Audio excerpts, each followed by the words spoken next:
E há um senhor velhote que à noite ali ia para casa e eu perguntei como é que se chega àquela casa. E há ambulância lá em cima, os azuis todos, mas não conseguia chegar lá em casa da senhora. E nós, num stress, no meio desta história toda, conta muito. E então eu perguntei ao velhote, pá, ouça a mim, consegue dizer-me como é que eu chego lá acima? Isso é fácil. Então, vai por este caminho, terra batida, depois vira na primeira pedra que encontrar do lado direito e depois há uma árvore com uma copa assim um bocado arredondada, vira aí esse depois e sobe. Depois tem que encontrar uma vereda que não... E eu disse, ai meu amigo, olha, eu já estou perdido.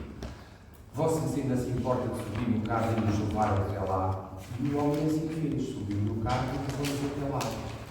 Isto para vos dizer que a pessoa mais importante no meio desta história toda, desta equipa toda, não foi nem o enfermeiro, nem o médico, nem os bombeirais que estavam lá à espera, foi exatamente aquele senhor que não tinha conhecimentos de emergência absolutamente nenhum, mas conseguiu ter uma equipa no sítio onde ela devia estar. E, de facto, coube ele também participar naquilo que foi a vida de uma pessoa salva. E por isso é que eu vos digo que todos nós temos exatamente essa responsabilidade.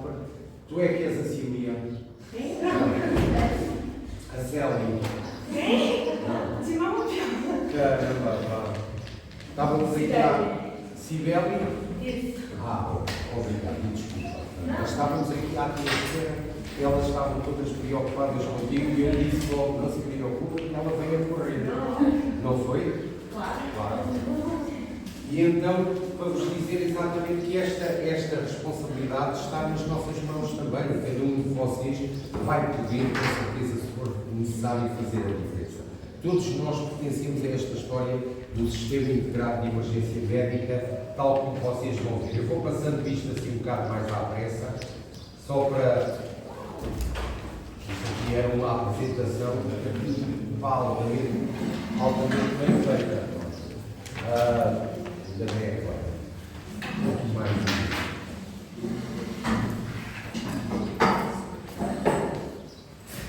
Então, este sistema integrado de emergência médica não é nada mais, nada menos que um conjunto de meios e ações pré-hospitalares, provavelmente a maior parte das doenças súbitas e dos acidentes acontecem no ambiente comunitário, antes da ida para o hospital. Ou seja, se antigamente nós tínhamos uma técnica que era, eu gosto muito de usar palavras estrangeiras, porque isto dá sinal de uma... dá estilo, não é? E tínhamos uma filosofia que era chamada a filosofia do loading gun. Não estamos no horário, temos de saber falar pelo menos duas línguas estrangeiras. O loading gun, quem é que sabe do inglês? Quem é que domina? O que é que quer dizer loading gun? Load and go. Carrega e vai, como é que chamas? Carlota, tu mereces um prémio no meio desta história. A Carlota estava a dizer muito bem que é carrega e vai. E basicamente era isso que se fazia no início deste sistema de resposta em emergência. O que é que acontecia? Havia alguém que caía das escadas, chamava-se, na altura era o 115, chamava-se o 115 e dizia: a senhora Dona Antónia caiu das escadas. E chegava lá uma ambulância, agarrava na Dona Antónia, metia-a lá para dentro e depois a seguir era a correr para o hospital e ver o que é que aquilo estava. Só que a malta começou a perceber que muitas destas vítimas que nós utilizávamos na filosofia do loading gun acabavam por morrer no caminho. Porquê? Porque não tinham a estabilização necessária inicial para conseguir suportar o caminho até à chegada ao hospital. E então passamos de uma filosofia de loading gun para uma filosofia de stay and play. Agora. E quê? Stay and play. Fica e joga. É mais ou menos isto. Fica e joga. E muitas vezes esta filosofia agora do fica e joga, às vezes as pessoas não percebem bem. Porquê? Porque nós quando chegamos, quando somos chamados, quando chegamos, a primeira coisa que vamos fazer é fazer uma avaliação total da vítima ou das vítimas. Ou seja, carregamos-a para dentro da ambulância mas ao invés de arrancarmos a 200 a hora para o hospital, tentamos fazer uma avaliação daquela vítima. O que é que nós vamos fazer? Vamos fazer exatamente a avaliação clínica e a priorização em termos de intervenções que sejam necessárias naquela pessoa. O que é o nosso grande objetivo? Estabilizar aquela pessoa no lugar e no local. E isto permite ganhar muita coisa. Permite que, em primeiro lugar, a vítima não agrave o seu estado clínico até chegar ao hospital. Em segundo lugar, permite também melhorar aquilo que é o prognóstico de sobrevivência daquela vítima e melhorar também aquilo que é possíveis doenças que possam acontecer em consequência daquele acidente que aquela pessoa teve. E isso traduziu-se naquilo que é, neste momento, a nossa filosofia, que é exatamente o stay and play. Está bem?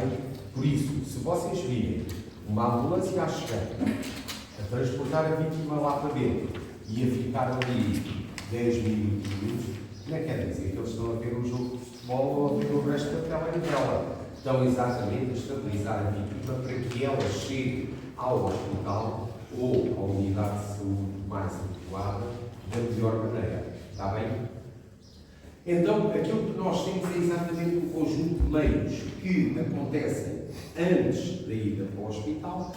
Depois temos um conjunto de meios e ações também integradas já no próprio hospital e, se for necessário, ativamos meios para que haja, por exemplo, uma transferência entre hospitais. Vou-vos dar um exemplo.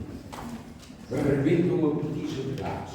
Aquela pessoa fica toda queimada. Um grande queimado tem à partida um prognóstico de sobrevivência quase 0%. É logo, assim, mau prognóstico à partida. No entanto, aquilo que fazemos tudo para que aquela pessoa sobreviva. É isso que está no nosso código quase genético, mais profissional. Vamos fazer tudo aquilo que temos à nossa disposição, com os recursos que temos à nossa disposição, para que aquela pessoa viva.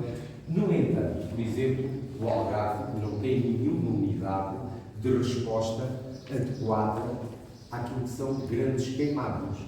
Se acontecesse uma situação dessas aí perto de nós, a primeira coisa que aconteceria era a estabilização no local, o transporte para a unidade mais adequada, que neste momento tem como objetivo estabilizar aquela vítima também, e então ia, por exemplo, para o Hospital de Faro. Mas como nós não temos unidades para tratar grandes queimados, onde é que elas existem? Era isso que nós íamos procurar, uma vaga numa unidade de grandes queimados.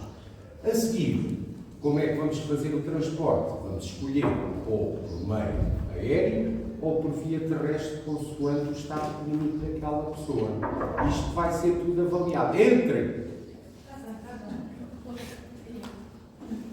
Deve ser assim, né? Não me digas que não. Deixem-me lá salvar esta pessoa.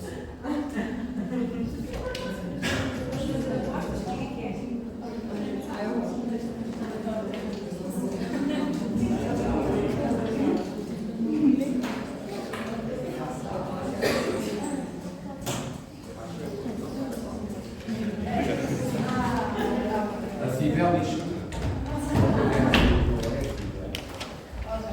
Bom, então é exatamente este conjunto de meios que constitui este CIEM, este Sistema Integrado, sempre com uma intervenção ativa dos vários componentes da comunidade, e por isso é pluridisciplinar, multidisciplinar, interdisciplinar, leva todas as disciplinas que a gente possa encontrar. Programados de modo a possibilitar uma ação rápida, eficaz, com economia de meios, ou seja, eficaz e com economia de meios, pressupõe que, para salvar uma vida, nós não vamos economizar meios, não é? Como calculam, a vida está acima de tudo aquilo que é poupança de recursos. No entanto, esta economia de meios pressupõe que nós temos de saber gerir muito bem aquilo que são os meios que temos à nossa disposição, que são finitos. Isto quer dizer o quê?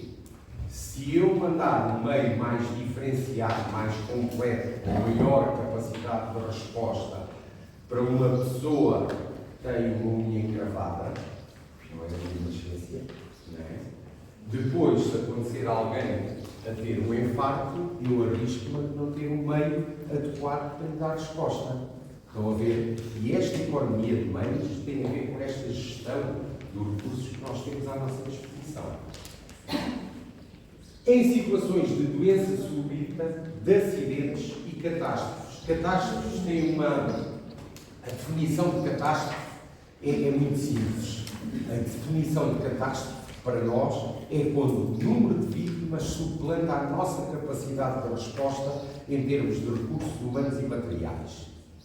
Se forem uma equipa de 5 pessoas e cair um avião com 400, para nós já é uma catástrofe. Nós não temos capacidade de resposta, de responder da melhor forma a todas elas. Mas eu já vos mostro como é que nós fazemos para minimizar esta falta de recursos.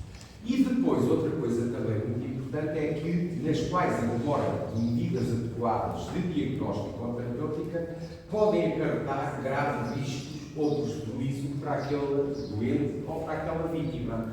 E por isso é que nós dizemos que cada segundo conta. Meus queridos amigos, eu já cheguei a um sítio onde a pessoa estava viva a olhar para mim, eu olho para ela e ela morre.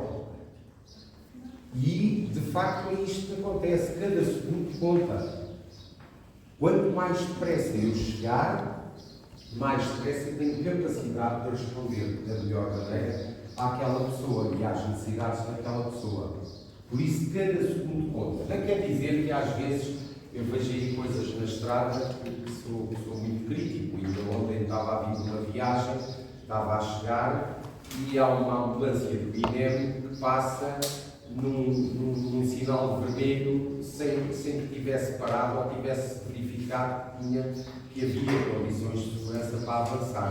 Meus queridos amigos, nós estamos aqui para salvar vidas, não é para as tirar. E de facto nós temos de ter muito cuidado na forma como andamos na estrada, na forma como respondemos de forma rápida àquilo que são as solicitações. Havia para mim 2 casos que me tiravam um bocadinho da razão, que era a ativação para criança ou para trabalho de parto. Essas 2 coisas a mim tiravam ali um bocadinho a razão, mas mesmo assim eu fazia um esforço muito grande para atender às questões de segurança e ter alguma calma na condução. Mas, de facto, nós temos que ter essa capacidade também de garantir a segurança. Deixem-me só falar-vos aqui de como é que são as fases que constituem exatamente este sistema integrado de emergência médica. Nós já fomos falando de algumas. Há uma fase que é a fase inicial, que é a fase da proteção, que é quando alguém se apercebe da existência de uma ou mais vítimas. E aquilo que ela faz é exatamente a perceber-se disso. A tendência que as pessoas têm é de proteger imediatamente a ela e à vítima. Ou seja, nem que seja trazer, lembro-me de uma senhora que a proteção dela foi buscar um guarda-sol porque estava muito sol, e foi tapado com o guarda-sol aquela vítima. Ou seja, é o nosso instinto enquanto humanos proteger as nossas vítimas também. Depois há exatamente esta proteção, como eu estava a dizer, que é um conjunto de ações que se desenvolvem para evitar que uma situação de emergência se agrave. Imaginem, por exemplo, algumas delas vocês já sabem. Se há, por exemplo, um acidente entre 2 viaturas no meio da estrada, aquilo que acontece é que rapidamente alguém liga logo os 4 piscas, alguém sai, mete logo um triângulo, alguém sai e começa a avisar para acalmarem a velocidade. Ou seja, é logo um instinto protecionista que nós temos que nos faz viver. O alerta é... Todas as fases são importantes, mas esta aqui é aquela em que nós começamos já a ter um papel muito ativo na diferença entre a vida e a morte, na diferença entre a dor e o conforto, na diferença entre a doença e a saúde, a diferença entre a doença e a saúde, que é exatamente a questão do alerta. E o alerta dá-se quando se trocar por os meios de socorro. Alguém já chamou o 112? Hã? Nunca ninguém aqui ligou o 112? Já. Quem é que disse já? Como é que correu? Por acaso era bastante simpático. Era simpático? Tiveste comigo, gosto sempre. Depois até desliguei e liguei outra vez. Hã? É o quê? Até desliguei e liguei outra vez. Boa. Não estava a fazer nada. Rapaziada, quando nós ligamos o 112, e esta questão do alerta é fundamental de estar nas nossas mãos, e agora com os telefones móveis, isto tem sido muito melhor em termos de prognóstico das vítimas. Aquilo que nós vamos ter é uma central, de certa forma geral, que é a linha Oeiras. Ligamos para o 112 e ligamos para o 112 nem sempre é uma doença, nem sempre há vítimas humanas. Eu ligo para o 112 se, por exemplo, houver alguém que seja assaltado à minha frente. Ligo para o 112 se houver um prédio em chamas que eu veja. Ligo para o 112 se houver um acidente de automóvel sem vítimas. E aquilo que eles fazem é uma primeira triagem. Aquilo que eles dizem é: há vítimas humanas? A partir do momento em que vocês dizem que sim, esperem que eu vou passar ao CODU. Já vamos ver o que é o CODU. O CODU, basicamente, é uma estrutura de gestão dos doentes urgentes. Está bem? E já vamos falar um bocadinho disso. Mas esta malta vai encaminhar, se for um incêndio, vou encaminhar para os bombeiros. Se for um assalto, vou encaminhar para a PSP, etc. Estão a ver? Esta primeira estrutura do 112 faz ali uma primeira triagem do que é o acontecimento para gerir melhor esta situação. Quando a chamada cai no código que existem vítimas humanas, então eles vão começar. Localização, número de telefone, o que é que aconteceu, número de pessoas, o que é que já foi feito, condição em que se encontra, qualquer outro dado que seja solicitado. Mas isto, meus queridos amigos, tem que ser falado com muita paciência. Porquê? Uma pessoa que liga para o 112 está logo numa situação de ansiedade grande. Eu quero ver aqui uma ambulância rapidamente a tratar desta pessoa. Certo? É isso que qualquer um de nós faria, fosse a nossa família, fosse quem fosse. Quero ver aqui rapidamente. Que aquilo que nos parece é que muitas vezes começam-nos a fazer perguntas e nunca mais ativam, eu ia dizer o mais generoso, se não tivesse aqui a professora Patrícia, e se não tivesse em ambiente académico também, não é? Nunca mais ativam a ambulância. E nós começamos a desesperar. Mas é preciso manter aqui uma certa calma. Porquê? Por uma simples razão. Porque quem lá está exatamente a recolher um conjunto de dados para adequar a resposta aos melhores meios. Os melhores meios vão ser aqueles que vão ser desencadeados por aquela malta que está ali naquele código. Mas enerva.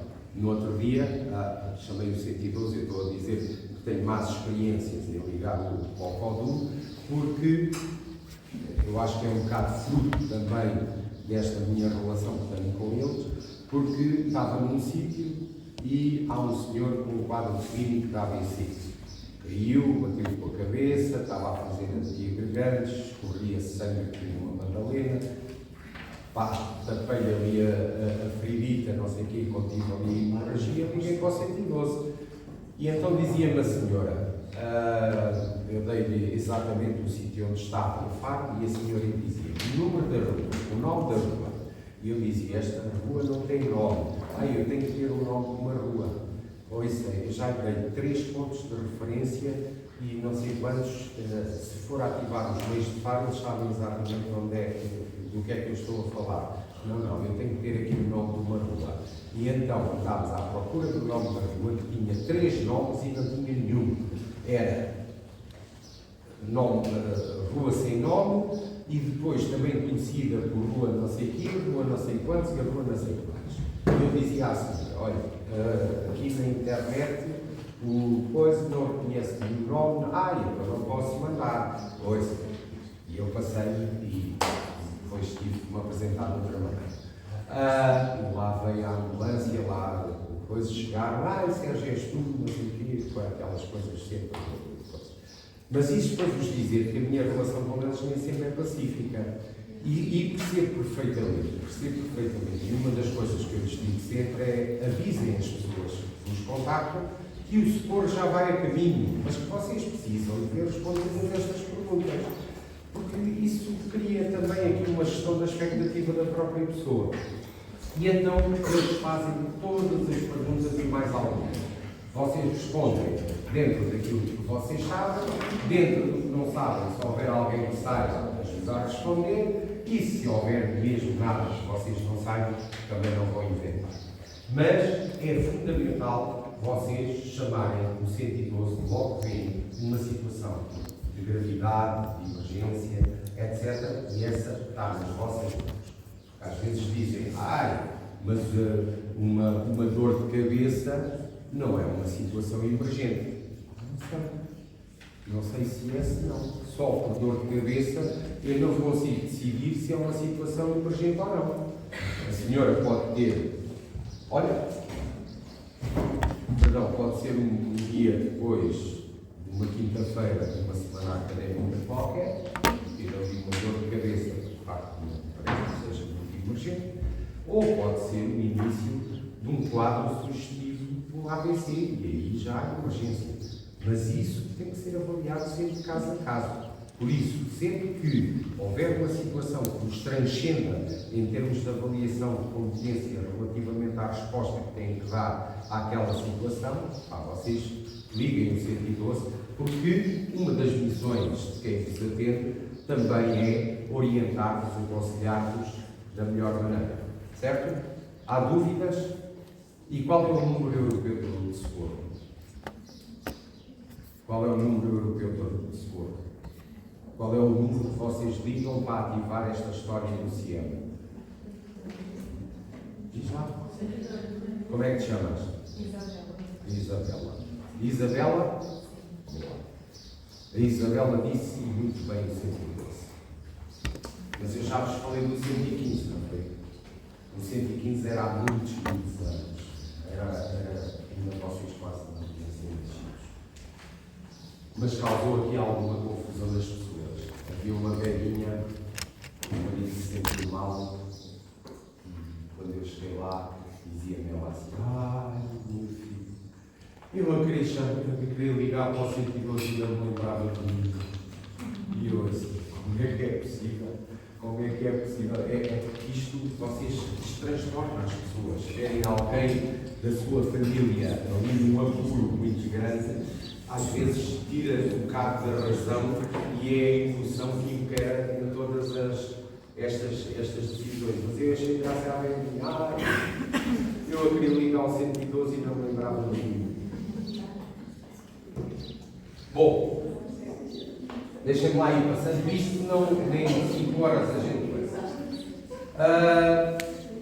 Deixem-me lá voltar atrás. O pré-socorro é um conjunto de gestos que podem ser efetuados até à chegada daquele socorro mais diferenciado, mais formal. E aquilo que o CODU muitas vezes, numa situação de paragem cardiorrespiratória, vos pode pedir é: vocês sabem fazer suporte básico de vida? E vocês dizem, a partir do dia 15, temos aqui umas noções. Então, iniciem compressões. É isto que eles vos vão pedir. É este o tal pré-socorro que nós podemos ir fazendo e que faz também bastante diferença na resposta à própria vítima. O socorro é um conjunto de cuidados de emergência que são iniciados no local com o objetivo de salvar a vida, diminuir a incapacidade e diminuir também aquilo que é o sofrimento. E depois o transporte da vítima desde o local da ocorrência até à unidade de saúde adequada à situação da vítima. Nem todas as vítimas vão para o hospital. Há vítimas que podem ir ao centro de saúde. Há vítimas que, inclusive, depois da resposta da equipa de emergência, podem ficar em casa.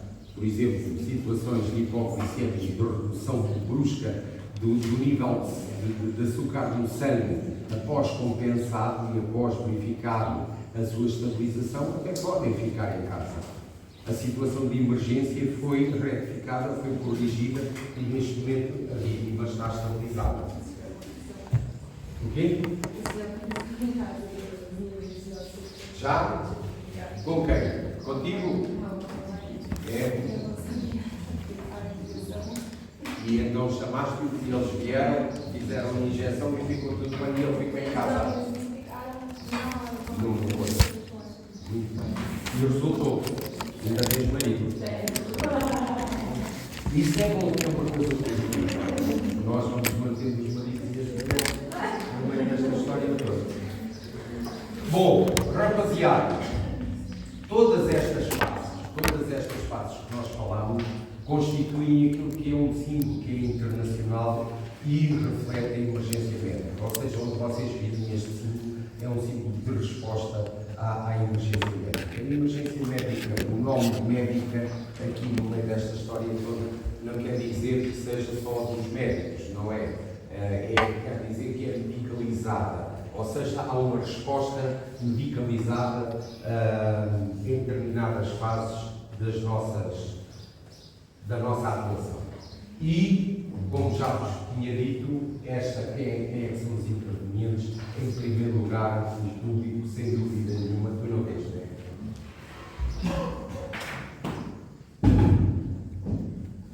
Este que está mal de se sentar aqui, está bem?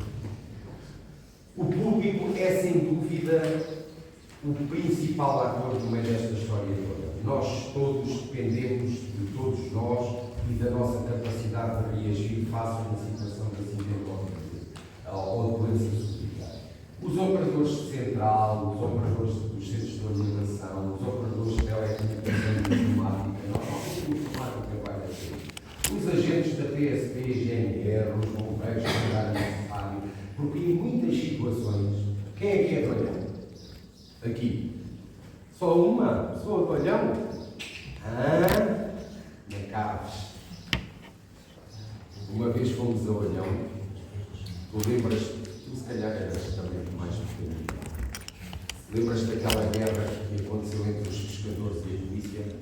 Não te lembras? Até tiros de trufo. E então nós ainda, as cores dos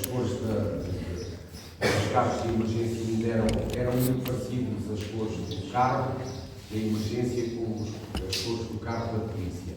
E então havia um tiroteio e aquilo, ouviam-se as balas a passar. E confundiram-nos com a polícia e levámos balásio também.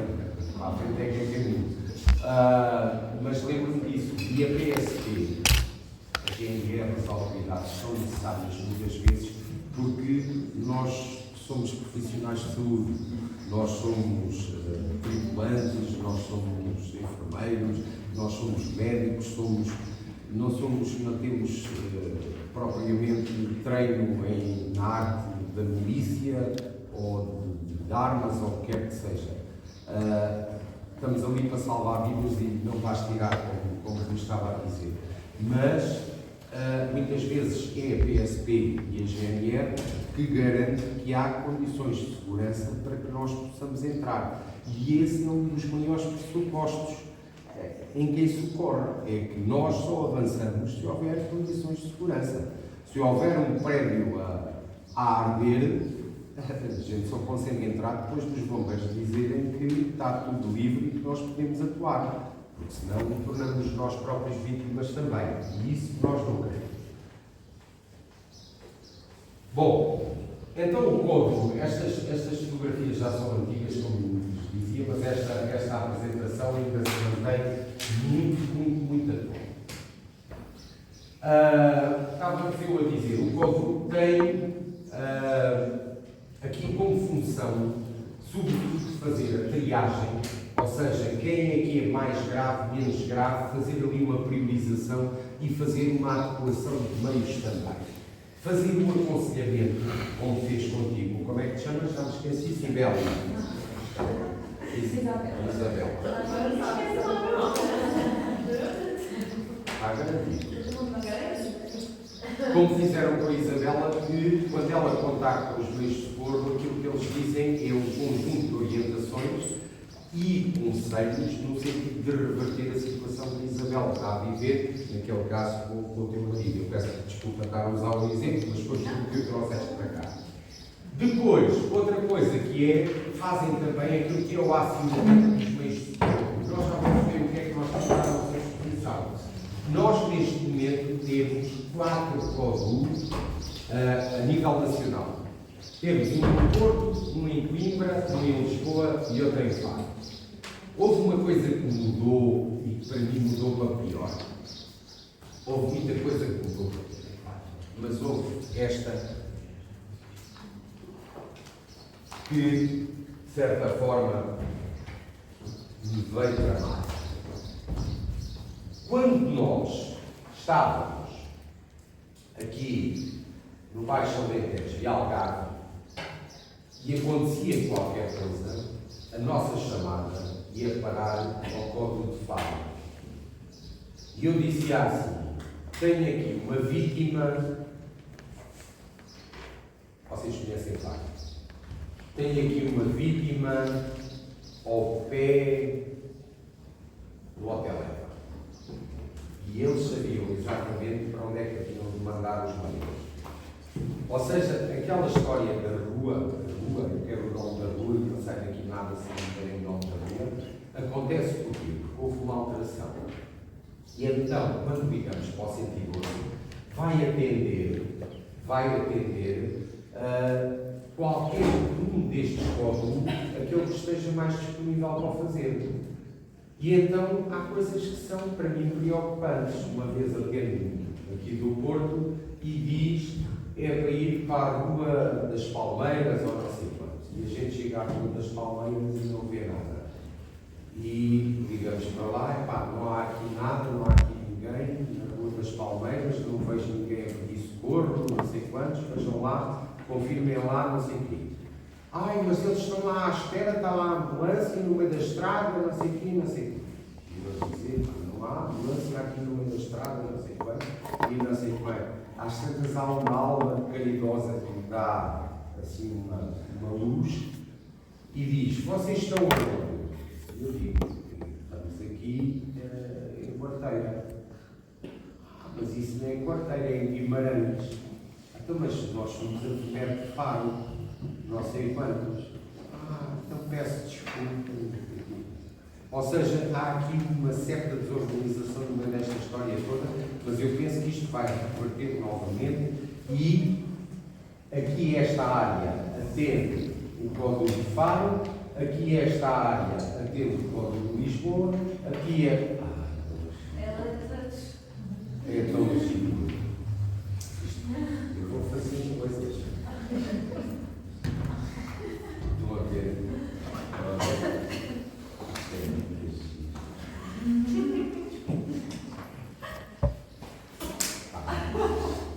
Entretanto, o Código desapareceu, mas vocês perceberam que é o Código, certo? E então aparece aqui os operadores. Deixa lá ver se não toca em nada. Os operadores de atendimento telefónico são aqueles tais que devem depois também recolher as informações, registar todas estas alterações e ajudar aqui. Não sabe. Eu pensava que ias ajudar, não. Depois temos aqui os operadores da rádio que se mantêm em contacto com todos os recursos que nós temos à nossa disposição e vão sabendo onde é que toda a gente anda e vai sabendo todo o vídeo. Agora vamos aqui ver quais é que são os recursos que nós temos à nossa disposição em termos de transporte.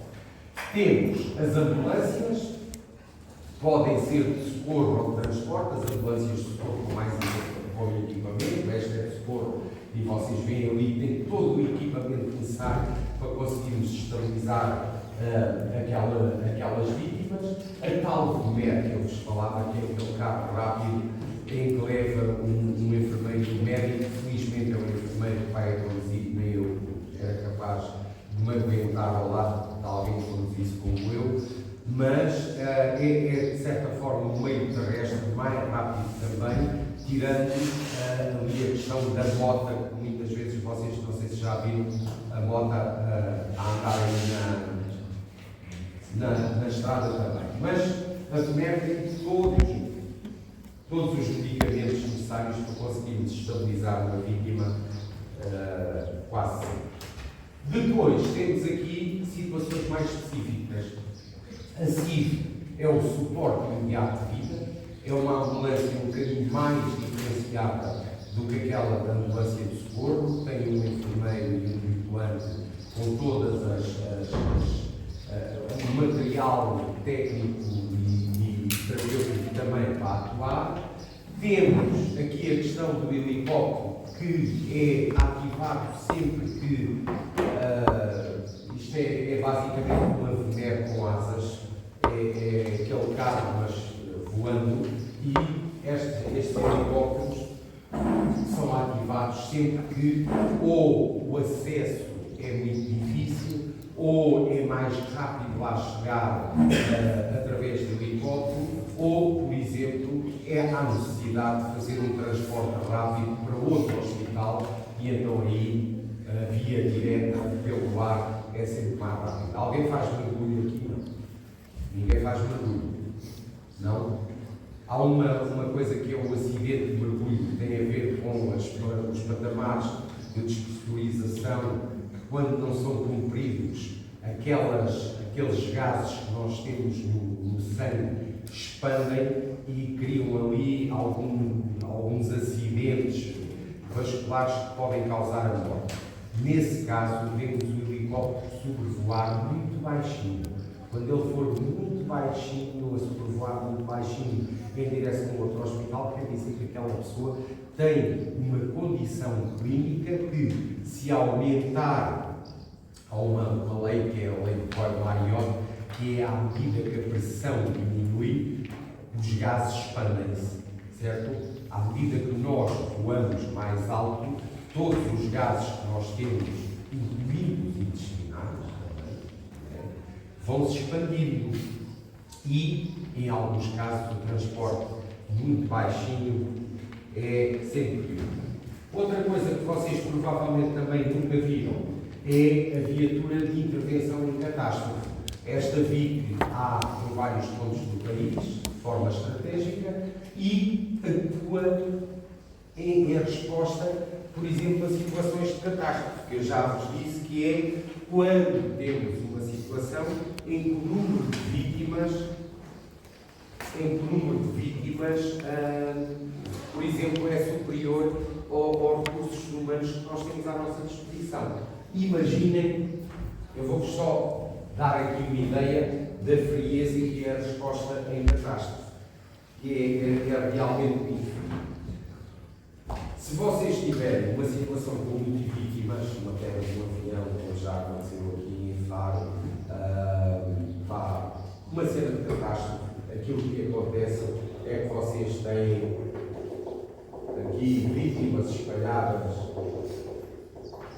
por todo o cenário da catástrofe. Isto são pessoas. Aquilo que nós fazemos é, quando somos ativados, aquilo que nós fazemos é criar zonas de resposta inicial. Criamos aqui os tais carros. Isto são carros, está bem? São ambulâncias. Está bem feito? Estás servido? Quem está servido? A minha ambulância. Isto não se nota logo que é uma ambulância, tu olhavas para isto e não vias logo que é uma ambulância. Isto é uma ambulância. E então, aquilo que nós fazemos, é fazer uma triagem, chamamos, de certa forma, de pivotear o terreno. O que é que nós fazemos? Várias equipas vão avançar e vão fazer a avaliação destas vítimas. E vamos fazer a avaliação destas vítimas de acordo com estas cores que nós temos aqui. Entre o branco, o preto e o vermelho. O que é que isto quer dizer? Quer dizer que se eu tiver aqui a minha primeira vítima eu lhe der da minha avaliação uma cor vermelha, não tem nada a ver com este ponto que eu fiz aqui, mas também não tenho a brancaria, esta vítima depois há de ser avaliada não, há de ser monitorizada por outro elemento da equipa que diz: vamos retirar em primeiro lugar todos os vermelhos. Ou seja, todos os vermelhos têm uma prioridade elevada na extração e no tratamento, certo? São levados para aqui e daqui são estabilizados, enviados para aqui e ala aos hospitais temos disponíveis. Está bem? Os vermelhos são logo os primeiros a sair. Todos aqueles que são verdes, os verdes, por exemplo, que depende do grau clínico de severidade que tem, os verdes, é malta estabilizada, sem qualquer problema, são situações menores, não sei o quê, não vale a pena nós gastarmos recursos que não temos com eles aguentam bem, sobrevivem e depois são tratados em equipe. E depois há aqueles a quem temos que atribuir a cor preta ou branca. O que é que isto quer dizer? Quer dizer que são pessoas ou que já morreram, são cadáveres, e que não vamos conseguir reanimar, ou são pessoas que, estando vivas, o seu prognóstico de sobrevivência é zero. Pessoas que, eu não vos queria trazer sangue para isto, mas vocês conseguem imaginar que há pessoas que o seu estado clínico é de tal forma muito grave que, por muito que nós tenhamos em termos de tratamento, etc., nós não vamos conseguir salvar. E esses serão também deixados por último. Está bem? Porque nós temos pouco recurso exatamente para conseguir dar resposta àquelas. Perceberam como é que nós atuamos em termos de catástrofe? Ou seja, tentamos garantir a melhor gestão dos meios possível para conseguirmos ter o maior número de sobreviventes, o menor número de sequelas possível. Vamos continuar, mais um pouco. Depois temos outra coisa também muito engraçada, que é o Código Mar. O Código Mar é, basicamente, dentro daquilo que é a nossa área de intervenção marítima, uma capacidade de resposta. E vocês lembram-se que logo no início falámos daquilo que era a resposta interdisciplinar com todos os meios, certo? Ou seja, nós aqui vamos ter que ter Marinha, vamos ter que ter Força Aérea, vamos ter que ter o Instituto de Socorros a Náufragos, vamos ter que ter essa gente toda no sentido de dar a melhor resposta àquela vítima que vai num navio qualquer ali no meio do mar. E nós temos, por exemplo, nos Açores, uma esquadra, um helicóptero que faz aquela área toda, temos outro no Montijo, temos outra na Madeira e temos aí um conjunto de helicópteros prontos para nos salvar a vida também. Temos também outro meio que é este, mas em vez de levar uma maca normal, leva uma incubadora. Porquê? Porque esta ambulância é dedicada exatamente àquilo que são os recém-nascidos de alto risco. Ou seja, nós temos uma equipa com um enfermeiro de pediatria, um médico de pediatria, a fazerem transportes entre hospitais ou para o hospital com este tipo de ambulâncias, que são ambulâncias absolutamente dedicadas à questão da pediatria. Então, como é que isto funciona? Quando eu digo o 112, vai parar à tal central 112, que se houver vítimas humanas, vai para o CODU. O CODU, o que é que faz? Vai ativar. Está muito bonito, não é? É só para vocês. Quem é que fez isto?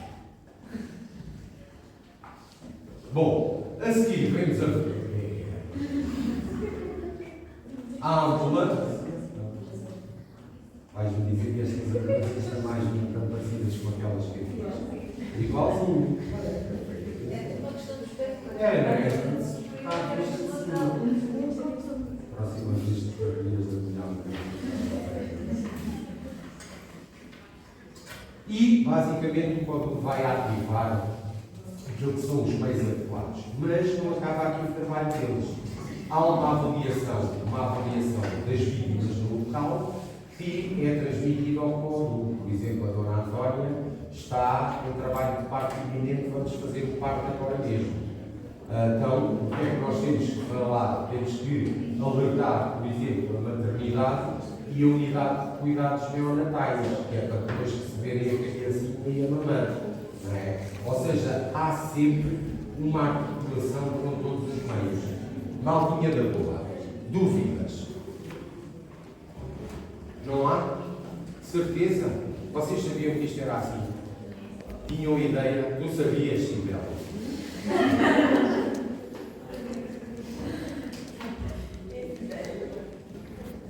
Sabias?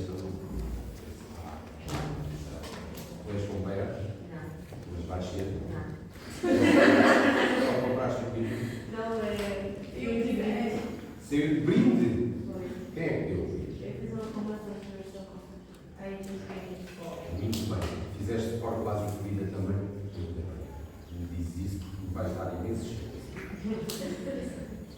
Bom, Maldinha, dúvidas relativamente a isto, tá? Não? Então vamos falar aqui.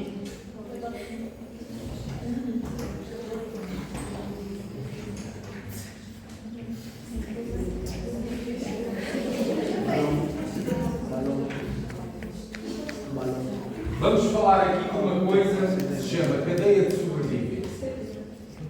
Vocês animem-se que isto está quase a acabar. Inspirem-vos muito, façam como quiserem. Tu já acordaste 3 vezes. Eu até tenho. Não deixas olhar para o colega de trás. Pá. Ainda estás em modo de semana académica. Não, estou a brincar. Olha bem.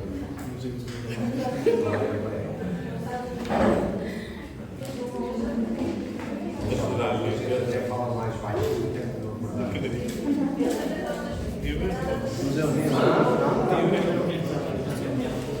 Rapaziada, cadeia de sobrevivência. Esta é a forma de olharmos para esta nossa questão da reanimação da forma mais estruturada, mais integrada. Vamos ver aqui. Eu vou passar isto depressa.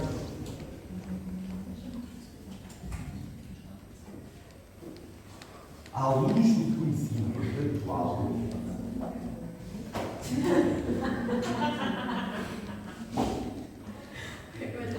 como é que é isso?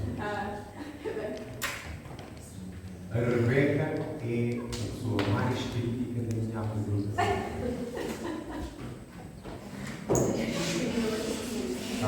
Esta dá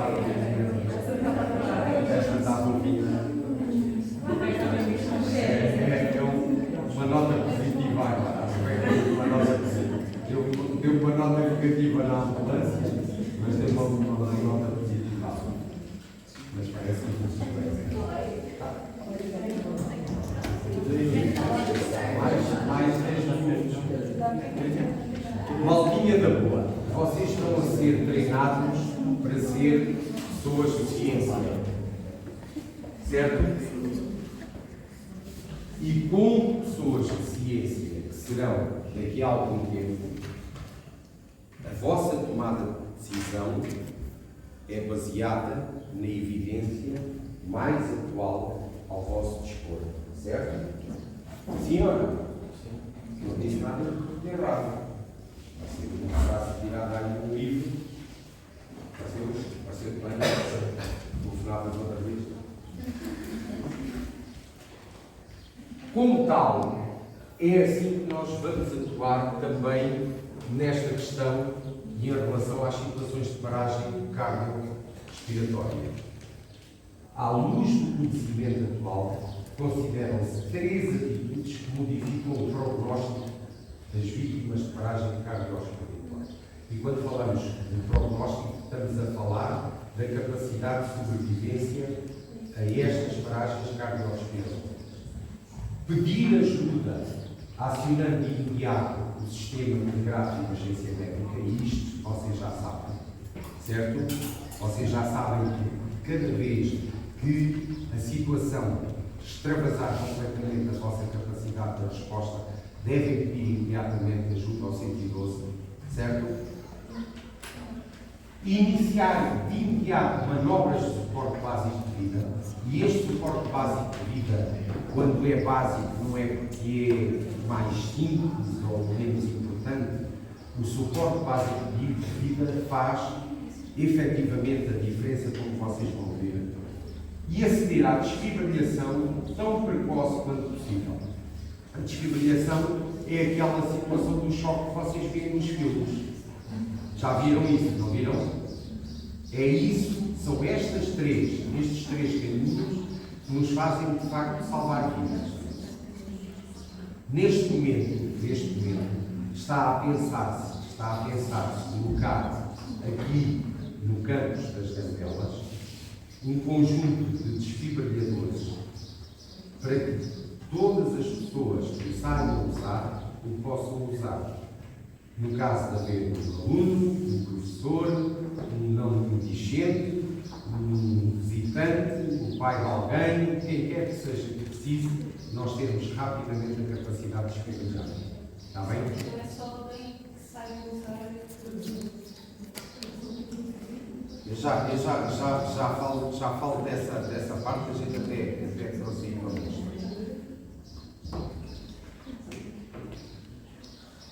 Vamos continuar. Estes procedimentos que falámos ali há bocadinho sucedem-se de uma forma encadeada, considerada ou chamada de cadeia das atitudes. Surge assim o tal conceito de cadeia de sobrevivência, em que cada elo ou ação que a constitui é constituída por 4 elos, cada um tão importante como o outro. E, tal como em qualquer cadeia, qualquer corrente, é tanto mais forte quanto o seu elo mais fraco. E nós aqui não podemos ter elos fracos. Qualquer elo desta cadeia que nós subvalorizemos, vamos reduzir aquilo que é o prognóstico de sobrevivência daquela vítima. Quais é que são os 4 elos da cadeia? Acesso ao 112, ou seja, quanto mais depressa, perante uma situação de acidente, de doença súbita, de paragem cardiorrespiratória, que seja presenciada por vocês, quanto mais depressa acederem ao 112, melhor prognóstico de sobrevivência àquela vítima tem.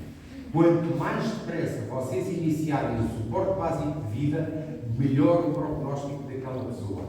E, perante isto, deixem-me dizer-vos uma coisa. No que diz respeito às situações de paragem cardiorrespiratória, aquilo que a ciência nos diz é que vocês sabem como é que é o traçado cardíaco, não sabem? Assim o normal. O desenho.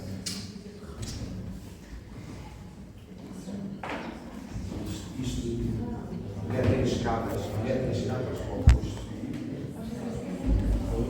Voltinha da boa. Deixem-me só dizer-vos isto. Um traçado cardíaco normal de uma pessoa que esteja bem é basicamente uma coisa assim. Há aqui um estímulo e há. Certo? Vai fazendo isto, certo? Isto é o desenho do traçado cardíaco normal. Certo? Uma pessoa que esteja em paragem cardiorrespiratória, e pode ser súbito, não sei se vocês viram já aí um conjunto de jogadores de futebol que no meio do jogo caem para o lado e há uma paragem cardiorrespiratória. Isto que acontece, é filmado nos jogos de futebol, acontece a cerca de 700 mil pessoas em toda a Europa todos os anos. Ou seja, é muito mais frequente do que aquilo que nós poderíamos imaginar. Mas a ciência diz-nos que nos momentos iniciais de uma situação de paragem cardiorrespiratória, o nosso coração basicamente está assim. Ou seja, passamos daquilo que é um ritmo organizado, que se traduz no que é este ritmo organizado do coração? Traduz-se exatamente na função de bomba, quer dizer, de circular o sangue por todo o nosso organismo, certo? A partir do momento em que nós temos aquilo que é chamado de fibrilação ventricular, que é aquele ritmo que está presente quase imediatamente à situação de paragem cardiorrespiratória, nós temos o coração num ritmo caótico. Também é chamado de dentes de tubarão. Parece assim os dentes de tubarão. Este ritmo não se traduz na tal função de bomba que faz o sangue circular. E então a pessoa cai. Cai porque as células do nosso corpo deixam de ser oxigenadas e alimentadas. E então perdemos consciência e caímos. E aquilo que nós temos que fazer é exatamente a avaliação que já vamos aprender a fazer dentro de momentos, mas aquilo que nós queremos, o único tratamento para aquele ritmo, é exatamente a desfibrilação precoce, o tal choque. Se houver este choque de forma adequada, nós temos possibilidade de o reverter para um ritmo que seja organizado e que se traduza na tal função de bomba.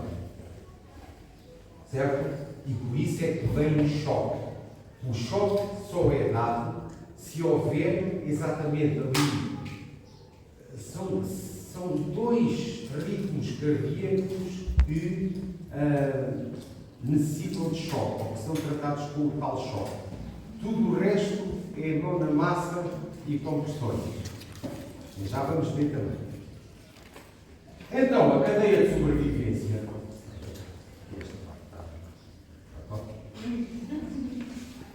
Agora já não posso nada assim. Já com a minha assessora para ir à apresentação. Então, o primeiro bloco é exatamente o alerta imediato e a ativação dos cuidados avançados e início dos cuidados básicos. O segundo bloco é, sem dúvida, o mais precoce possível, com suporte básico de vida. Para quê? Para garantirmos que há oxigênio aos tecidos. E aquilo que nós queremos com o suporte básico de vida é basicamente proteger aquilo que são os nossos órgãos-alvo.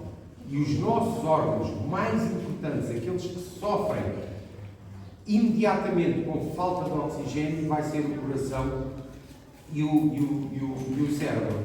Se nós dilatarmos, atrasarmos muito esta resposta, ou não vamos ter resposta em matéria de coração, ou se eventualmente tivermos em matéria de coração, podemos ter um cérebro completamente apagado e então, basicamente, aquela pessoa ficará no coma para o resto da sua vida. Também não queremos. Depois, temos a tal desfibrilação precoce para tentar recuperar a tal função cardíaca e respiratória. E, por fim, esta pessoa é sempre levada para uma unidade de cuidados intensivos. Porquê? Porque a probabilidade dela ter nova paragem cardiorrespiratória é enorme.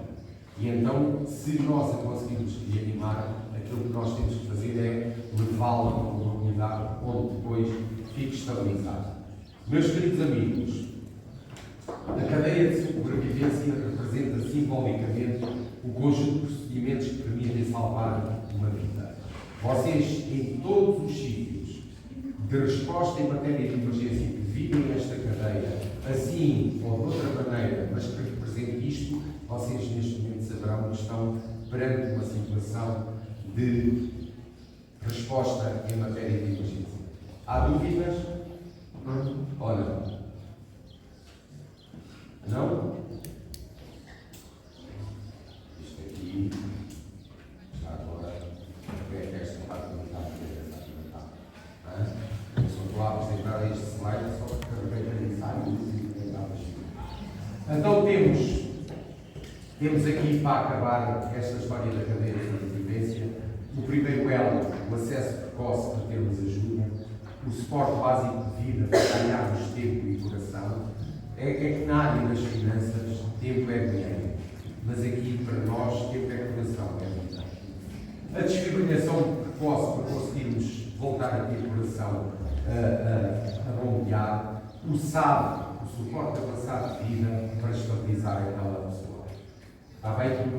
Desculpem lá isto, mas deixem-me ir aqui buscar, se eu conseguir, deixem-me ir aqui buscar uma apresentação mais.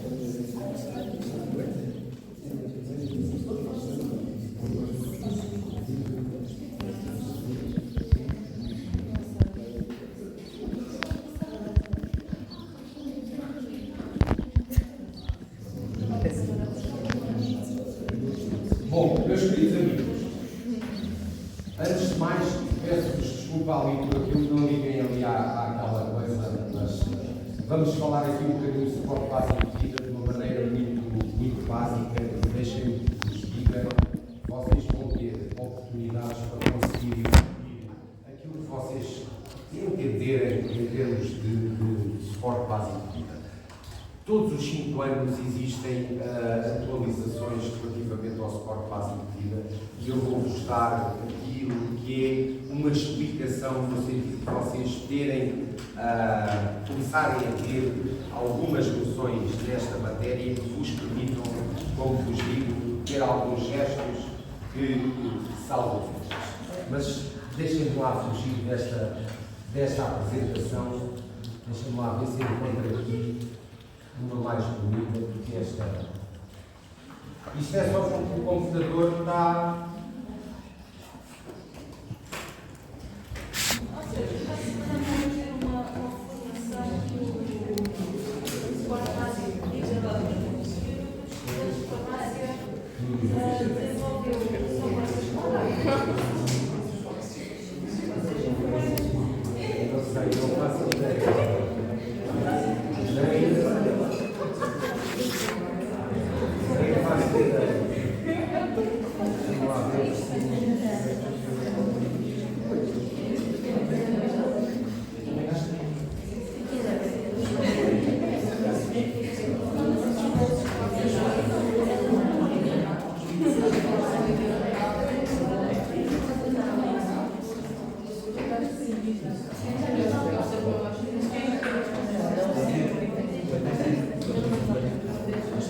Meus queridos, então vamos aqui muito rapidamente, só para vos dar aqui uma ideia que existem muitas associações que fazem a gestão do conhecimento e aquilo que é os melhores consensos naquilo que é a arte, entre aspas, que é uma ciência e é a aplicação da ciência, mas aquilo que é a arte de salvar vidas. E temos o conceito português de ressuscitação integrado no Conselho Europeu da Ressuscitação e vocês, nestes sites todos, podem encontrar, incluindo, se não gostarem destes, podem ir ao American Heart Association e também procurar aquilo que são os consensos relativamente a isto, que estão absolutamente disponíveis para toda a gente. Esta história de salvar vidas não começou só agora, isto já começou há muito tempo. Aliás, até na própria Bíblia, nós temos aqui algumas alusões de coisas que usamos agora. Dizem que na criação de Adão, quando Deus soprou na sua boca, dando-lhe vida, é uma alusão a esta questão do suporte básico de vida. O Eliseu, que era um rapaz que vivia tinha tanto cabelo como eu, reanima a criança com respiração boca a boca e com questões torácicas. Passou aqui por uma coisa que foi o Paracelsus no século XVI, com a utilização de ondas. Mas se vocês forem ver A diferença entre o século XVI e este momento agora, não há muita diferença. Isto porquê? Porque hoje ainda utilizamos o mecanismo de folga naquilo que são os nossos ventiladores que usamos em cuidados intensivos. Em 1700 havia uma técnica de fumigação e esta técnica de fumigação era suposto que houvesse alguém que soprasse fumo de uma determinada erva para o ânus da pessoa doente no sentido de a tratar. Ainda bem que caiu em desuso. Eu, como enfermeiro, tinha que fazer umas coisas estranhas, mas não diz. Não, quais é que eram as instituições? Quais instituições? Não só. Quais? Aquelas que falei de início? Conselho Português de Ressuscitação, Conselho Europeu de Ressuscitação, ou, se vocês quiserem, o American Heart Association. American Heart Association.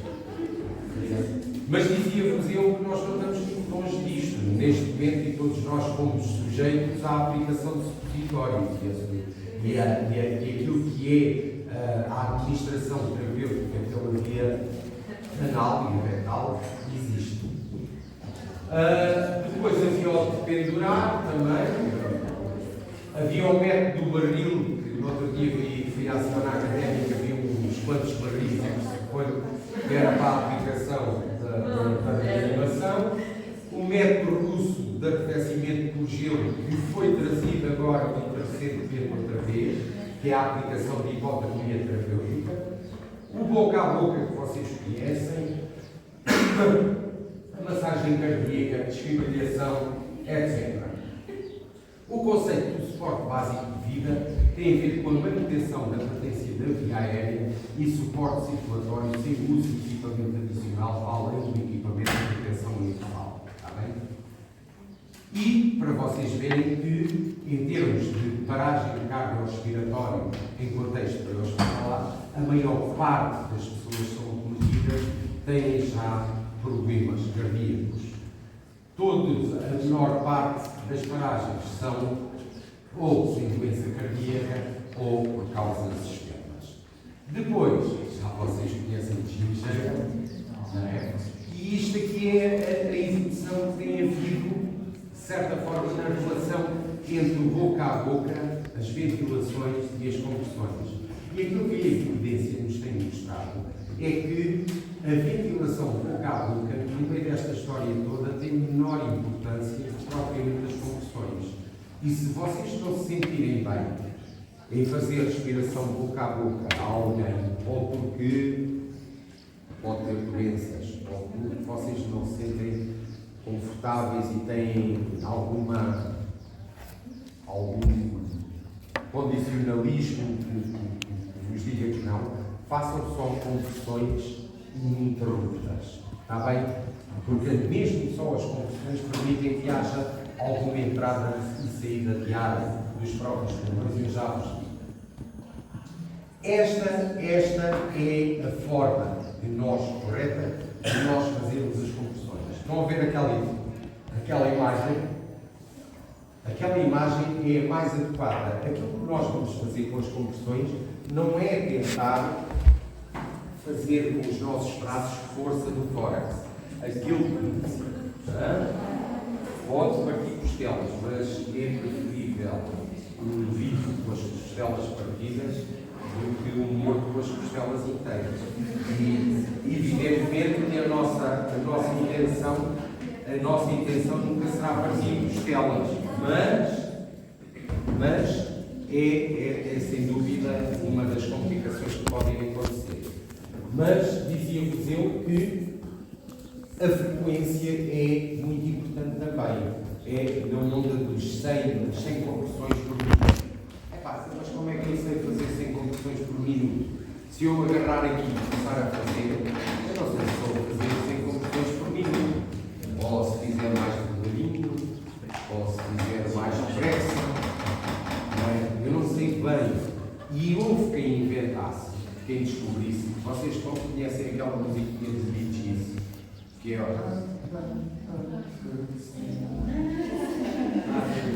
Conhecem essa musiquinha?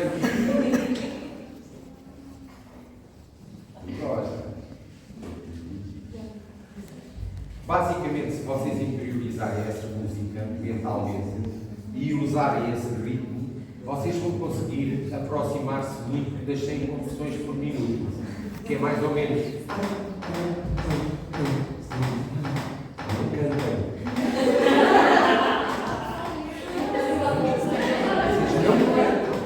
Vocês estão numa situação de stress, estão com uma pessoa entre a vida e a morte, que era só o que me faltava. Mas o professor Sérgio não disse. Vocês, dentro da vossa cabeça, usem aquilo que é uma coisa, estão a ver? E é basicamente essa a velocidade que vocês vão. Se vocês quiserem fazer as ventilações, evidentemente que nós vamos tapar o nariz, abrir a boca, verificar se não há nenhum objeto estranho ali e fazer as 2 ventilações. E continuar. Se quisermos fazer as relações, fazemos 30 para cada 2, ou seja, 30 compressões, 2 ventilações. Mas aquilo que eu vos aconselho, até porque estamos em momento também de pandemia, aliás, agora já é endemia, e há proliferação de casos de tuberculose e por aí fora, se vocês não se sentirem confortáveis e não tiverem nada que vos proteja a vossa via aérea, façam só as compressões. Não há problema. A primeira coisa que vocês têm que fazer é o quê? Quando se deparam com uma situação possível paragem cardiorrespiratória. A gente já vai ver como é que vamos fazer. Está bem? Dúvidas há? Muito bem, vamos continuar. Depois, a primeira coisa que temos que ver é as condições de segurança. Há ali uma pessoa bonita, mas eu tenho que olhar à volta, tenho que verificar se está tudo bem antes de eu começar a correr para lá. Está bem? Por isso, primeira coisa, condições de segurança. Segunda coisa, vou ver se a pessoa responde. Ouça, amigo, está tudo bem? Está tudo bem? E podem acontecer 2 coisas. A primeira é ela responder. Até o Dr. António quer falar, não sei o que é que me deu, então deixe estar aí sossegadinho, que eu vou chamar o 112 e vou ver o que é que eles dizem e ajudo-a também. A segunda coisa é a Dona António não responder. E então a primeira coisa que eu tenho que fazer é chamar alguém para me dar uma ajuda. Rebeca, chega lá aqui se faz favor. Não é preciso isso, é só por aqui. Está bem? A Rebeca já sabe que eu estou a pedir ajuda e vocês peçam a ajuda de alguém para vir para o pé de vocês, porque vocês depois, olha, ligam lá aí o 112 e começa já a falar com eles, que é para eu vos dar aqui algumas coisas. A seguir, eu vou fazer uma coisa que é ver, ouvir e sentir durante 10 segundos. O ver, ouvir e sentir é tentar ver se o tórax mexe, isto se a pessoa não responder. Se o tórax mexe, tem sinal de quem está a respirar. Se eu sinto o ar a bater na minha cara e se ouço o ar a passar pelas vias aéreas, então faço uma ligeira extensão e conto 1, e 2, e 3, e 4, e 5, e 6, e 7, e 8, e 9, e 10. 2 coisas podem acontecer. Isto parece aquela anedota, mas é verdade. Ou a pessoa respira, mas está inconsciente e não respondeu quando a estimulei, e aquilo que eu tenho de fazer é colocá-la em posição lateral de segurança. E eu até vos dizia para em casa vocês treinarem uns com os outros, verem como é que é, porque os ingleses de facto têm um termo melhor para a posição lateral de segurança. Eles chamam de recovery position. A recovery position, recovery. Recuperação, cá está. Isto é melhor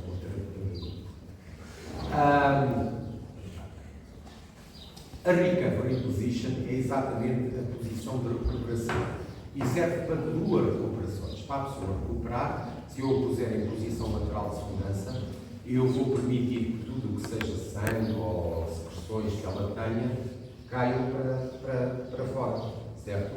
Impedindo-a de asfixiar também.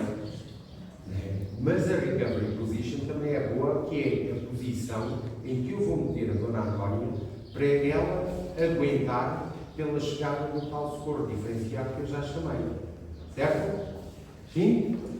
Mesmo que ela tivesse, por exemplo, caído, por exemplo, há casos em que dizem que é. Se houver, por exemplo, se ela cair de um escadote, se ela tiver um acidente, qualquer coisa que vocês possam imaginar que ela possa ter um compromisso aqui com a coluna vertebral, então aí, ou com a cervical também, aí nós não vamos mexer, está bem? Vamos só chamar. Claro, nós não sabemos, se soubermos mexer nela, mexemos, mas se não soubermos mexer, é preferencial que não mexamos. Está bem? Eu estou a falar como se a Dona Antónia tivesse caído ali no chão, ali da sua própria altura. Está bem? Sem compromisso vertebromodular. Aquilo que... se nós verificarmos que não respira, então vamos pedir ajuda de forma efetiva. A Rebeca já tinha começado a ligar para o 112, já tinha dito, quando eu disse chega aqui, chama ao 112, e agora vai receber informações minhas daquela minha avaliação por voz. Ver, ouvir e sentir durante 10 segundos que verifiquei que ela não tinha sinais de vida nem respirava. E a Rebeca vai dizer, olha, nós estamos aqui na universidade, na sala 2.9, esta senhora não respira e nem tem sinais de vida. Aquilo que vais receber da resposta é, sabes fazer suporte básico de vida? Tu dizes logo, top! Do melhorzinho que há, ninguém faz melhor que eu. Então, avance com as compressões. E aquilo que nós vamos fazer é exatamente fazer estas compressões. O ideal seria a pessoa no chão, que é normalmente as pessoas quando caem ficam logo no chão, e aquilo que nós temos que fazer é alinhá-las, mas aquilo que eu vou fazer é colocar a minha mão no terço médio do externo. Estão a ver, o externo vem desde aqui até aqui, a minha mão vai ficar mais ou menos a meio. É aqui na linha intermamilar. Está bem? Mas a Dona Antónia, se for uma senhora de 68 anos, a linha intermamilar era quase do joelho. Vocês veem, é no terço médio do externo. Está bem? Vocês depois avaliam caso a caso. Mas, zona média do externo. Está bem? E colocam a vossa mão, cruzam com a outra e iniciam as compressões àquela frequência que nós falámos. Está bem? Certo? E vamos fazer 30 compressões e, como vos disse, se vocês estiverem à vontade para fazer as duas ventilações, fazem as duas ventilações. Se não tiverem, fazem só as compressões. E vão fazer até quando?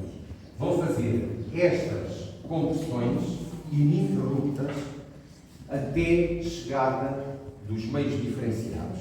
Ou seja, vocês nunca vão parar. Nunca vão parar. E só vão parar se a vítima apresentar sinais de vida, à chegada da equipa diferenciada, se eles disserem que é para parar, porque a primeira coisa que nós vamos fazer é fazer a avaliação do tal ritmo cardíaco com o eletrocardiograma e, se houver necessidade, vamos dar choque, e se estivermos perante a exaustão dos próprios reanimadores. Por isso, vocês nunca vão parar. Ouçam, a analogia mais engraçada que eu conheço é vocês terem uma tina com água e terem um pauzinho e tentarem fazer um remoinho com o pauzinho. Nos momentos iniciais em que vocês estão a fazer as compressões, é a mesma coisa que os momentos iniciais de fazer a rodinha com o pauzinho. Aquilo agita a água, mexe ali a água, mas não há aquele remoinho organizado. Esse remoinho organizado só vai acontecer passado algum tempo de vocês estarem a dar o pauzinho, não é? A rodar o pau. Aí é que nós vamos ter aquele remoinho organizado. A mesma coisa é aqui com as compressões. Se vocês iniciarem compressões a partir de algum momento, ou de um determinado momento, isto começa a fazer circular o sangue. Nós estamos a tentar compensar aquilo que é a função cardíaca, em fazer circular o sangue. Está bem? Se vocês para tudo, e depois demora mais um bocado até haver tal circulação organizada. Certo? Por isso, nunca parem. A menos que ela apresente sinais de vida, cheguem à equipa e mandem parar, ou vocês já estejam completamente exaustos. Perceberam? Diz. Existe alguma possibilidade de fazer uma troca? Claro que sim, claro que sim. Aquilo que, quando eu chamo a Rebeca, ou quando vocês tenham alguns menores a olhar para vocês, aquilo que vai acontecer, Rebeca, anda lá aqui. Agora vejo mesmo. Eu estou a fazer conversões, não é? E já me estou a sentir cansado. E não se esqueçam de uma coisa, que é a qualidade das conversões é muito importante. E se eu começar a ficar cansado, essa qualidade começa a diminuir. Se começa a diminuir, quem vai pagar isto tudo é aquela pessoa que eu estou a tentar salvar. Rebeca, estás a fazer conversões, quando eu disser 3, tu vais me substituir. Estás pronta? Cruza já as tuas mãos. Isso mesmo, andar com qualquer tipo. 1, 2, 3, vai! Nossa! Assim você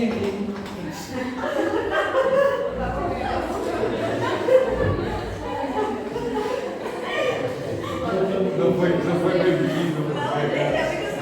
É muito.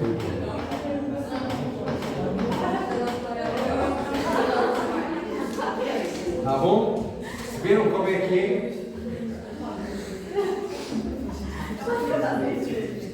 Maltinha da boa. Perceberam a ideia? A ideia aqui, e deixem-me apresentar-vos aqui esta cábula.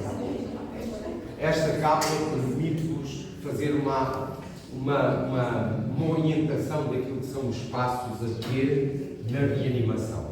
Meus queridos, isto em 2 horas, ou melhor, 1h30, é basicamente fazer um teasing, é o trailer das séries que vocês vão ter na vossa vida, porque se efetivamente vocês quiserem desenvolver estas competências, têm que se dedicar quase corpo e alma também, têm que fazer formação, têm que desenvolver conhecimento, têm que desenvolver competências, mas o meu papel aqui também é transmitir-vos este bocadinho no sentido de causar em vocês um bichinho de curiosidade e de vontade em aprender mais acerca disto. E não percam uma oportunidade. Todas as coisinhas são válidas. Um dos sítios onde eu aprendi mais acerca destes gestos que salvam vidas foi, por exemplo, com um grupo de escuteiros completamente maluco da cabeça, não é? Onde me faziam perguntas acerca de tudo e eu tive que ir buscar muito conhecimento. Todos estes momentos são importantes. Se vocês quiserem e precisarem, há de haver aí uma série de pessoas que dão esta formação também de forma certificada. Se vocês não quiserem certificado e quiserem só os conhecimentos, espetacular, porque há muita gente também a vender este tipo de conhecimento e certificados e diplomas e não sei o quê. E eu digo-vos que na minha história de vida nunca precisei de mostrar nenhum papel, nenhum cartão para avançar, para salvar a vida de uma pessoa, para fazer suporte básico de vida ou suporte avançado de vida, do que quer que seja. O conhecimento, de facto, é aquilo que é o mais importante. Mas compreendo que, em termos de organização, onde vocês possam vir a trabalhar, e com certeza que todos terão o vosso emprego daqui a 2 ou 3 anos, mas se eles exigirem, vocês podem em muitos sítios onde possam fazer essas coisas. Eu precisava, para acabarmos, até porque o sair mais cedo já foi, mas chamava aqui a Isabela, e este Sibeli aqui qualquer coisa. Só para vos fazerem uma demonstração. Cenas. Eu agora quero que vá. Vou só fazer aqui.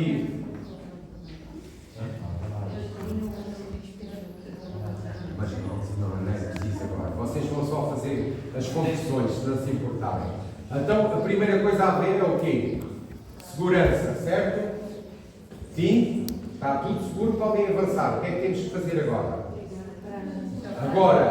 Agora ver se está inconsciente. Como é que vamos fazer? Batemos nos ombros.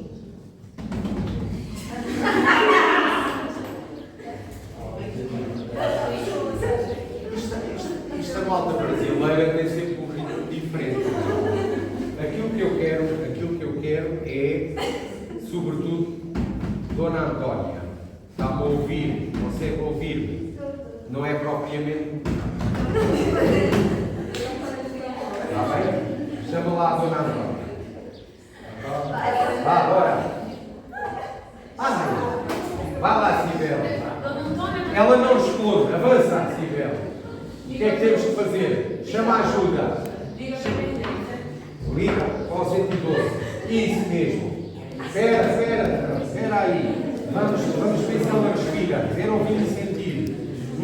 Conta até 10. 1, 2, 3, 4, 5, 6, 7, 8, 9, 10. Não respira, nem tem sinais de vida. Vá, mete as mãos aqui, Sibeli, depressa.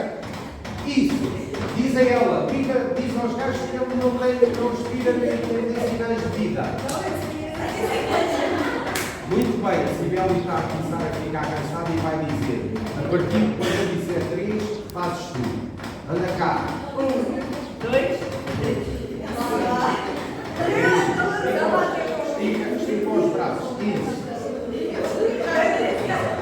Volta. É duro.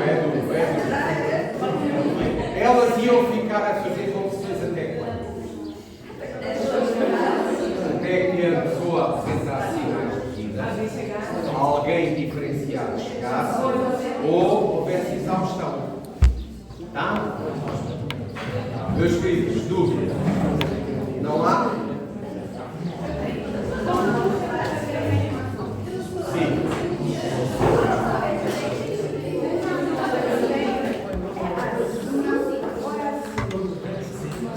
A Sibeli tem uma dúvida que tem a ver com o que é que nós apoiamos ao nível do externo.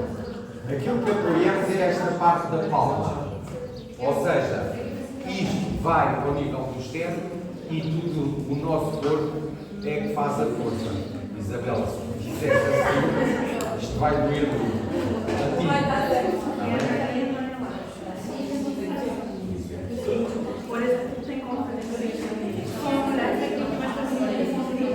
Porquê? É o terço médio do externo. Vais sempre a contar quilos, não olhes. Se tu puseres a mão assim é o tempo coisa, se puseres assim já é este, se puseres assim as três cordas estão por dentro. Está bem? Maldinha, foi um prazer ter estado aqui convosco. Espero que tenham gostado. Um beijinho grande, bom descanso.